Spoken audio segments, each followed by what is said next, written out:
I'm Dwayne Brown. Tonight on KPBS Evening Edition, equal pay for women in California as the governor signs off on the strongest equal pay law in the country. San Diego is mourning the loss of a longtime lawman who served both the police and sheriff's departments. And I'm Peggy Pico with an in-depth look into California's new end-of-life options law. Then, just because you have anxiety doesn't necessarily mean your child will. What new research says about preventing anxiety disorders in kids. A San Diego gym plays a role in helping a paralyzed man walk again. How scientists helped him take his first steps. KPBS Evening Edition starts right now.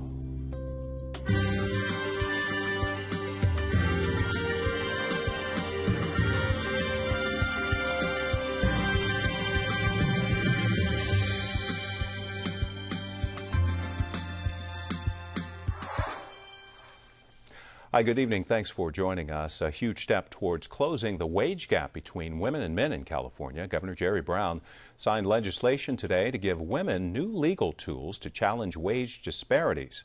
Known as the California Fair Pay Act, it says employers must ensure all workers are paid the same rate as colleagues doing the same work. In this case, men. This is really a big day, important. The inequities that have plagued our state and have burdened women for forever are slowly being resolved with this kind of bill. It also protects workers from retaliation if they ask how much coworkers earn. A 2013 study revealed California women made 84 cents for every dollar a man made. The Coastal Commission unanimously approved a permit for Southern California Edison. We told you about this last night. It expands its spent fuel storage at San Onofre for the next 20 years. San Diego Commissioner Greg Cox added an amendment asking the commission to write the U.S. Secretary of Energy to ask the spent fuel be removed from the site to a safer, more permanent location. The company has not yet developed the technology to inspect the canisters containing the fuel for cracking. Ridership is up, but San Diego transit stations got poor marks in a statewide survey. KPBS reporter Eric Anderson joins us with more on the study. Eric, what areas did the transit survey look at? Well, Dwayne, researchers looked at a number of factors. They determined what kind of rail station they were looking at, that it served mostly residential riders, work-related riders, or was it in a mixed-use area. Then they applied 11 criteria from the percentage of nearby residents who use transit to the walkability of areas near the station. None of the 57 local transit stations got A's. The two highest rated stations got B's. They were the 12th and Imperial Transit Center and the Civic Center station. 8 stations got failing marks. Those included the worst rated rail station in the state, the Gillespie Field Station, which draws almost no use among residents and is located in a car-dependent region that doesn't help transit perform well. Overall, the San Diego system tied for last with Santa Clara when measured against the state's 6 largest rail systems. So what are the conclusions of this? Well, the author of the study says that transit stations do best when they're located in walkable neighborhoods with plenty of nearby homes and businesses. It says that identifying neighborhoods that meet those criteria will boost ridership and increase the amount of money that transit systems make. Now, the author says that the cities can also encourage residential development around transit centers that are underperforming. And there's a hint that transit is a key tool for city planners trying to reduce greenhouse gas emissions in California. And of course, we know ridership is up. What did the transit system have to say? Well, MTS released a statement that said the scorecard was narrow in its scope, designed to support high-density neighborhoods and transit-oriented development. The agency said the criteria used is largely outside of control of MTS, and they had more than 40 million passenger trips logged on the trolley in the last complete fiscal year. KPBS reporter Eric Anderson. San Diego's approved stricter disclosure requirements for signature gatherers. Groups supporting or opposing ballot initiatives will have to report their largest donors earlier and more often. Councilman Todd Gloria is behind the reform. He says corporate interests have taken over the referendum process. Many of the reforms that we believe are necessary will require action at the state level, and you can expect that I will continue to advocate for those reforms with some of our state legislators. But there are many significant things that we can do here at the local level to make the referendum process more transparent and to restore democracy to this important tool. The new rules will not apply to groups formed at the county or state level. Gloria says he'll be introducing more reforms in the coming months. Former San Diego police chief and sheriff Bill Collender died today. He had Alzheimer's and served in law enforcement here for more than 50 years. He became a police officer in 1956 and rose to the ranks of chief. He was later elected sheriff and retired in 2009. Bill Collender was 80 years old. A new study says Santa Ana winds are stronger during El Nino years when they're also combined with warm sea surface temperatures. Researchers at Scripps Institution of Oceanography looked at several decades of Santa Ana winds and found 19 years when both climate events were active. I see a significant increase of Santa Ana wind activity during those years. She says wind speeds were 10% stronger on average. Santa Ana winds have increased in general over the last 6 decades. The strongest winds were clocked at 101 miles per hour last May near Lake Cuyamaca. Connecting veterans in the rural backcountry, San Diego County's large military population now has a new tool. The Vet Connect program allows them to access county services online using video conferencing, where they can speak live with county staff to learn about VA benefits, homeless assistance, and job training opportunities, among other things. The Julian Library in the East County is the first of several to roll out the program. So this is a program to basically connect veterans online, on the internet, face-to-face, with county services, and to make it much easier for them to access those services that are available to them. Supervisors hope to eventually add the Vet Connect program to libraries throughout the county. Every San Diego firefighter is ready to risk their life to save ours. KPBS reporter Matt Bowler says now they're raising money for a piece of equipment that could save their life as well. Mayday, mayday, mayday! A training exercise recorded by the San Diego Fire Rescue Foundation. San Diego Fire Captain Jay Harris says being trapped in a fire with no way out is a terrifying prospect. The first thing that starts to burn is your ears. You start to have that feeling. Anywhere on your shoulders, the back of your neck. The department says the current escape kit for trapped first responders is large, heavy, and takes 5 minutes to deploy. The new kit, called a personal escape system, takes seconds to deploy and fits in a firefighter's pocket. And he's out. Captain Harris says minutes can be a lifetime. The conditions change pretty much without warning. The foundation and the department aim to raise $580,000 to outfit every San Diego firefighter. Matt Bowler, KPBS News. California is the 5th state in the nation to allow terminally ill patients to die with a doctor's prescription. So what happens next? Peggy Pico finds out from both sides of the debate. A renewed push for a right to die law in California began when 29-year-old Brittany Maynard, terminally ill with brain cancer, moved from California to Oregon to end her life under that state's Die with Dignity law. But on Monday, Governor Brown signed the End of Life Option Act in California. Joining me with details are Dr. Ted Mazur, Speaker of California Medical Association's House of Delegates, and Ken Barnes with Californians Against Assisted Suicide. And Dr. Mazur, the law goes into effect next year. How does it work? Well, it's very complicated in terms of the process, which was set up to make sure that patients have safeguards against jumping into something or being coerced. Essentially, a patient who is determined to be terminal, 6 months or less expectation of life, would need to go to a physician who is willing to participate in this process and ask orally, twice with at least 15 days in between, to obtain medications prescribed by the physician that would end their life at home under their own hand. They would have to take that themselves, followed by a written request. During that period of time, you would be interviewed by the physician as to your capacity, and there'd have to be witnesses to this.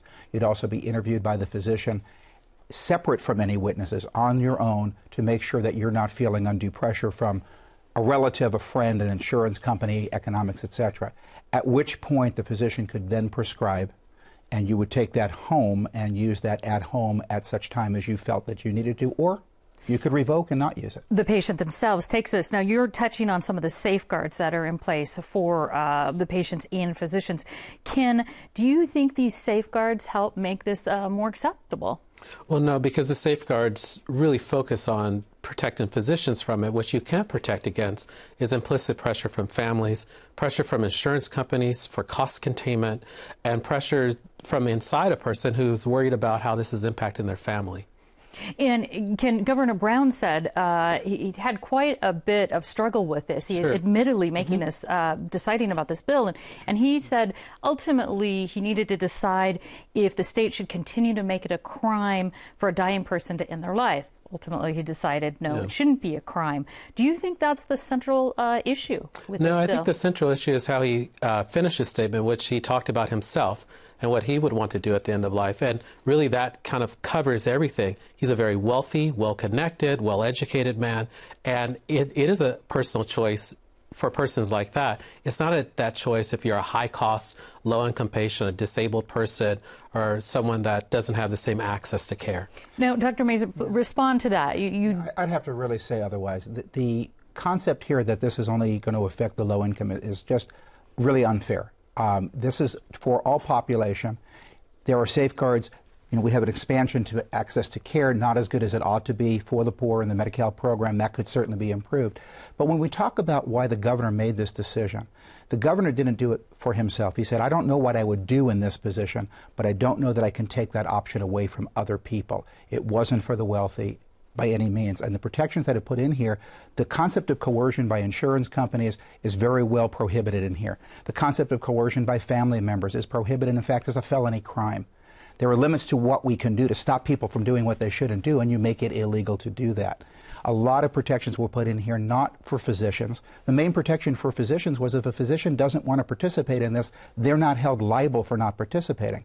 The bulk of the changes from the original writing of this were to protect patients. Sure. And Ken, let me ask you this then about that. So if these safeguards are in place, what else would you rather see? If you would rather not see this go forward, what else could help people in these terrible situations? No, it's an excellent question, because that at the core of everything is, what do we do for people at the end of life who are suffering in pain? And I really believe, and all of us believe in the coalition, that we should put a extreme focus and resources into palliative care to alleviate pain and suffering, hospice care for places for families to go to be with their loved ones at the end of life, and not just kill them off. I mean, we've got to focus on how do we help persons at the end of life? How do we ease their suffering? This is a major issue, and that's not being talked about. Well, is it being talked about is my question to Dr. Mazur, because I know the California Medical Association is going to be talking about this subject in its upcoming meeting next week. Right. We are still, as physicians, somewhat divided on whether people want this to be a physician role or not.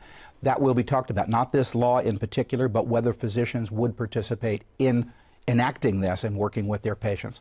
We vetted that very carefully when the Medical Association went from an opposed position for 30 years to a neutral position and let this be a physician-patient decision without, you can't. And now we're going to be discussing, again, the physician's role in this process. All right, much more to discuss on this later. Dr. Ted Mazur and Ken Barnes, thank you so much. Thank you. State health officials say they aren't seeing any links between the drought and health in California, but some doctors in the Central Valley say they are treating more children for asthma, allergies, and cough-related problems. They believe it's related to the drought. Mental health practitioners in the area are also seeing more patients with anxiety and depression, and suicide hotlines are reporting an increase in the number of calls. New efforts to ban weapons on college and school campuses. Gun control advocates are working to convince Governor Brown to sign a bill making it illegal for anyone to carry a concealed weapon within 1,000 feet of a school, excluding law enforcement. The shooting spree last week on a community college campus in Oregon left 9 people dead and gave supporters of the bill more resolve to get it signed. Current law allows concealed weapons on a campus with approval from the school's administration. Critics say banning guns on campuses could be fatal. To say now that we're going to declare that university and college campuses are going to be gun-free zones, I think invites the potential for somebody who is capable of sneaking a firearm onto the campus, which, by the way, everybody and anybody is, to prey upon those who are powerless to defend themselves. Governor Brown has until the weekend to sign or veto the concealed handgun ban. And NFL owners will meet tomorrow to consider the future of 3 teams and a possible move to Los Angeles. Of course, the St. Louis Rams, Oakland Raiders, and Chargers from San Diego.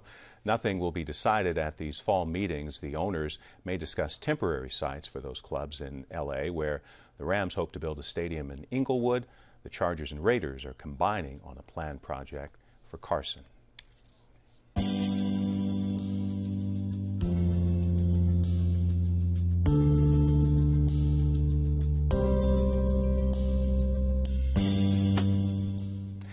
Researchers have been making big leaps in the search for new spinal cord injury treatments. As reported in a recent study, a paralyzed man was able to walk across a room with help from scientists harnessing his brain waves.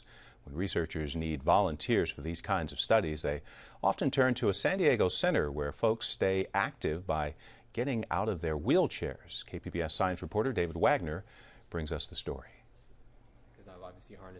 Adam Fritz was paralyzed at 21. The accident happened when he was commuting home on his motorcycle during LA rush hour. And a table had fallen off the back of a truck, and it was on the freeway. And like typical Southern California traffic, everything was packed and had nowhere really to go. The connection between Fritz's brain and his legs was severed. But recently, during brief sessions at a UC Irvine lab, that connection was restored. Scientists linked Fritz's brain with his legs by placing electrodes on his head and muscle stimulators behind his knees. That empowered Fritz to move his legs again, using his own thoughts. It's absolute concentration, but for this, each step has to be deliberate and very focused. Video's on. Video's on? Everything's okay? The researchers took videos throughout the study. In one of them, you see Fritz strapped into a safety harness and steadying himself with a walker. Start walking? His movements are a bit wobbly, but essentially what you see is Fritz putting one foot in front of the other to walk across a room using his own brain power. What this proves basically is that the brain signals that underlie walking are still preserved years after paralysis. Zoran Nenadic is one of the UC Irvine scientists who led the study. They can potentially be harnessed using technological tools, and they can potentially be converted into something that's useful, such as walking in this case. Nenadic says this study was a breakthrough because Fritz didn't rely on any robotic components or exoskeleton parts to move his legs for him. He used his own brain power to stimulate his own muscles. Before researchers let Fritz try that, they made him go through a few months of brain training. The goal of the game is to walk forward and make a stop by each of these cones. Fritz had to learn how to move a video game character using an EEG cap instead of a controller. The researchers needed someone with mental stamina.